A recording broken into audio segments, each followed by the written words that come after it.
2025 కార్తీక మాసంలో జరుపుకునేటటువంటి ఎమ్మతిథియ లేదా భగ్నిహస్త భోజనము అంటే ఏమిటో, దాని యొక్క విశిష్టత ఏమిటి, అలాగే ఈ సంవత్సరం ఏ తేదీలో వచ్చినదో ఈ వీడియోలో వివరంగా చెప్పుకుందాము. సో భగ్నిహస్త భోజనం, భగ్ని అంటే చెల్లెలు అనే అర్థము, లేదా అక్కాని లేదా స్త్రీ అనే అర్థము. హస్త భోజనం అంటే తన చేతితో తన అన్నదమ్ములకి పెట్టేటటువంటి భోజనాన్ని భగ్నిహస్త భోజనము అంటారు.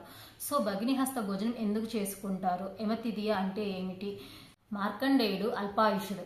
సో అందుకని తను శివునిని భక్తితో తపస్సు చేస్తాడు. సో అప్పుడు యముడు మార్కండేయునికి టైం దగ్గరకు వచ్చిందని చెప్పేసి తను యమపాసం విసరడానికి మార్కండేయుడు దగ్గరికి వస్తాడు.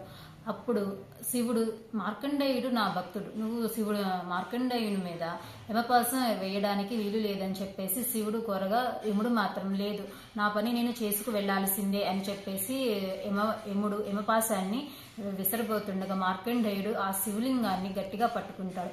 అప్పుడు మార్కండేయుడికి మీదుగా ఆ శివలింగానికి యమపాసం తగులుతుంది. అప్పుడు శివుడు ఆగ్రహంగా యముడి మీదకు కోపంగా వెళుతూ ఉండగా అప్పుడు యముడు పరిగెత్తుకుంటూ తన చెల్లెలైనటువంటి యమున దగ్గరికి వెళ్తాడు.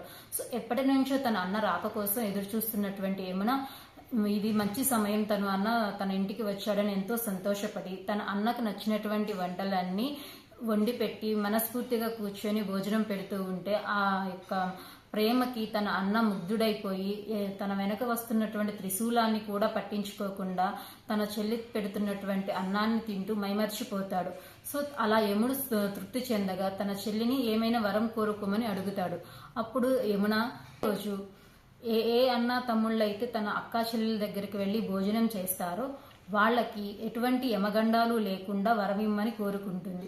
అలాగే ఏ అన్న తమ్ముళ్ళు తన అక్కా చెల్లెల దగ్గరికి వెళ్ళి భోజనం చేస్తారో ఆ అక్కా చెల్లెలకి పసుపు కుంకాలు నిండు నూరేళ్లు ఉండేలాగా ఆశీర్వదించమని చెప్పేసి వరాన్ని ఇవ్వమని యముడిని తన చెల్లి అయినటువంటి యమునాదేవి కోరుతుందన్నమాట. సో తన చెల్లి కోరినటువంటి ఈ కోరికను యముడు సంతోషించి ఆ వరాన్ని ఇస్తాడు.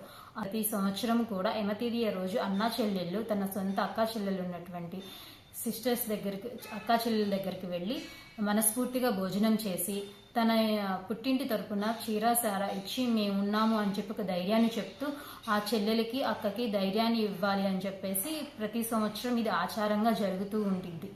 2025 కార్తీక మాసంలో భగ్నిహస్త భోజనం ఏ సమయము అలాగే ఏ తేదీలో జరుపుకోవాలి అంటే బుధవారము 5:25 నుంచి గురువారము రాత్రి 8 గంటల్లోపు భగ్నిహస్త భోజనాన్ని చేయవచ్చు.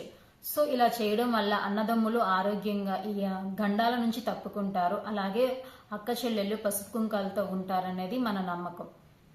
ఇది భగ్నిహస్త భోజనము, ఎమతిథియ అనే యొక్క విశిష్టత ఈ వీడియోలో క్లారిటీగా తెలుసుకున్నారని అనుకుంటున్నాను. Thank you for watching my video.